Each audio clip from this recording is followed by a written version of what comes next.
nom du Père et du Fils et du Saint-Esprit. Amen. Évangile de Jésus-Christ selon Saint Jean, chapitre 1er, versets 19 à 28. Voici le témoignage de Jean le Baptiste quand les Juifs lui envoyèrent de Jérusalem des prêtres et des Lévites pour lui demander « Qui es-tu » Il ne refusa pas de répondre, il déclara ouvertement « Je ne suis pas le Christ ». Ils lui demandèrent « Alors qu'en est-il ? Es-tu le prophète Élie ?» Il répondit « Je ne le suis pas. » « Es-tu le prophète annoncé ?» Il répondit « Non. » Alors ils lui dirent « Qui es-tu ? Il faut que nous donnions une réponse à ceux qui nous ont envoyés. Que dis-tu sur toi-même » Il répondit « Je suis la voix de celui qui crie dans le désert. Redressez le chemin du Seigneur, comme a dit le prophète Isaïe. » Or, ils avaient été envoyés de la part des pharisiens et ils lui posèrent encore cette question. Pourquoi donc baptises-tu si tu n'es ni le Christ, ni Élie, ni le prophète ? Jean leur répondit, moi je baptise dans l'eau, mais au milieu de vous se tient celui que vous ne connaissez pas. C'est lui qui vient derrière moi et je ne suis pas digne de délier la courroie de sa sandale. Cela s'est passé à Béthanie, à l'endroit de l'autre côté du Jourdain, à l'endroit où Jean baptisait. Acclamons la parole de Dieu. Louange à toi, Seigneur Jésus. Frères et sœurs en Christ, bonjour. Nous sommes samedi 2 janvier 2021 et nous bénissons le Seigneur comme d'habitude pour ce jour que nous lui devons, qu'il nous a donné, et nous lui disons merci, puis nous nous jetons dans ses bras pour marcher avec lui. Et c'est justement pour cela qu'il nous propose sa parole, qui est la lampe de notre part, la lumière de notre chemin. Merci Seigneur pour ta parole. Eh bien, cette parole que tu nous donnes aujourd'hui, tourne nos regards vers Jean. Jean est venu pour être témoin. Nous avons déjà écouté cela. Et aujourd'hui, on nous dit, c'est quoi le témoignage de Jean ? Le témoignage de Jean est clair. On lui demande qui es-tu ? Et il ne fait pas de confusion. Je ne suis pas le Christ. D'accord, mais qui es-tu ? En tout cas, je ne suis pas le Christ. Tu es le prophète, je ne suis pas le prophète. Tu es Élie, je ne suis pas Élie. Tu es qui ?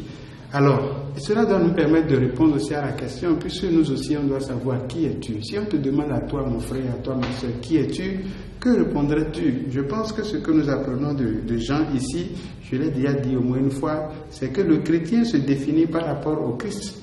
Le chrétien se définit par rapport à celui qui lui a donné la vie et à la mission qu'il a reçue. Malheureusement, il nous arrive de frapper la poitrine, tu dis moi. Si on dit qui es-tu, tu dis moi. Même si on ne te demande pas qui es-tu, quand quelqu'un fait quelque chose à côté, tu vas dire moi. On peut faire ça à moi. Toi, tu es qui ? Sans le Seigneur, tu n'es rien. Absolument zéro. C'est pour cela qu'avec le Seigneur, le chrétien se définit comme Jean nous a appris à le faire. Je suis la voix de celui qui crie dans le désert. Donc Jean se considère comme la voix. Et toi, mon frère, toi, tu te considères comme quoi ? J'ai déjà dit il n'y a pas longtemps que Dieu nous a élevés tellement qu'il a dit que nous sommes le sel de la terre et la lumière du monde. Tu dois te demander à toi-même, qu'est-ce que toi tu fais, tu es qui ? Parce que c'est en fonction de ça que les autres choses de ta vie vont se définir. Qui es-tu ? Le chrétien apprendra donc à se définir par rapport à Dieu qu'il a créé, par rapport au Christ qu'il a sauvé, par rapport à la communauté dont il est membre, par rapport à la communauté chrétienne, à l'église dans laquelle il doit vivre comme chrétien. Il est donc très important que nous répondions à cette question. Un deuxième élément important dans le test du jour, c'est que la question du baptême arrive. Et j'en rappelle, moi je vous baptise dans l'eau, mais celui qui vient va vous baptiser dans l'esprit. Mes frères et sœurs, nous sommes déjà baptisés dans l'esprit.